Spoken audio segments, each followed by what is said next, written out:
You just can't stop the fighting camels of Campbell University. Gave you 2 out of 3 free picks yesterday. Among them, Campbell University, an easy win at home, a pick'em situation. They blow out Tennessee Martin 73-56. They advance in the College Insider Tournament, one of only 8 teams remaining in the CIT. Not too shabby. A team that is now 19-17 on the season, having won 6 of their last 7 games. That spark plug of a guard that I told you about, 5'9", Chris Clemens. Another big game for them, 26 points last night. I don't know, guys. I might have to start betting on Campbell University at this point. Hi, everyone. Al DeMarco here. This is going to be your Tuesday video report. 2 NIT games tonight. One of them happens to be my best bet. That is going to be your late game. That one, of course, is going to feature in Oxford, Mississippi, the Rebels taking on the Yellow Jackets of Georgia Tech. The early game is going to be your complimentary play. That one is going to be the contest between Richmond and TCU. Jack Raymond won again last night. Props going out to him. Another $200 play, the second ever of his career, as he takes Illinois and a blowout at home of Boise State. And once again, you got that for half price. What a nice roll he remains on, as does Dom Chambers in the NHL. God, the guy is hot. Okay, let's talk about Richmond. This line has gone up from 7.5 up to 8 points as I do this report for you at about 4 o'clock Eastern time. This game tips off at 7 o'clock Eastern. Now, the Spiders opened up with a 71-64 win at Alabama in their NIT opener, a game in which they shot 54%, Alabama only about 41.5%. I wasn't really impressed by that win by the Spiders because the Crimson Tide, I thought, really didn't give a damn about that game, and that's often the case in what I always call the runner-up tournaments here. The NIT, the CIT, and the CBI, and the ABC tournament, the last of which, of course, was a joke. You did get that, right? Alabama didn't care, and it was certainly reflected in their performance in that game. But Richmond, winners of 7 of their last 8, did impress me with the way they withstood Oakland at home a couple of nights ago. The Spiders taking on the Golden Grizzlies, a Grizzlies team that had won 9 straight before getting upset in their opening game of the Horizon League tournament as a 13.5-point favorite when they got stunned on a buzzer beater by Youngstown State. They fell down by 20 early in the second half at Clemson, came roaring back as a 10.5-point underdog, won that game outright. They were actually up by 5 points early in the second half at Richmond, but the Spiders came back, held them off, failed to cover as a 4.5-point favorite, but did win that game 87-83. And that was an Oakland team that had a lot of talent offensively, as they showed in that game. And the Spiders got the job done. And again, they've now won 7 of their last 8, and their only loss came to VCU in overtime in the Atlantic 10 Conference Tournament semifinals.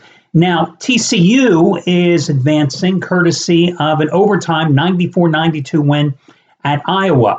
And it was pretty impressive when you consider that before the game, and matter of fact, during pregame warmups, that's when it was announced that their starting point guard, Jalen Fisher, who had accompanied the team and was going to try to play, even though he was bothered by a wrist injury, decided pain was too much. Well, it was subsequently discovered that here he actually had a broken wrist. So he is gone for the rest of the season. He had averaged 9.9 points a game, scratched in warmups. They put on a freshman, Desmond Bain, took his place, 13 points, 4 assists. Iowa shot the hell out of the ball in that game, 53.4%, and out-rebounded a bigger TCU club by 7. But TCU was 51% themselves. And even though they got out-rebounded, they dominated down low. They outscored the Hawkeyes 52-30 in the paint. And after a 66-50 opening round NIT win at home against Fresno State, they're on a nice little roll, winning 4 of their last 5. One of those wins, of course, was the upset of Kansas in the Big 12 tournament. Now, when you consider that they've won 4 out of 5, not bad when you think about that they ended the regular season in the Big 12 by losing 7 straight games.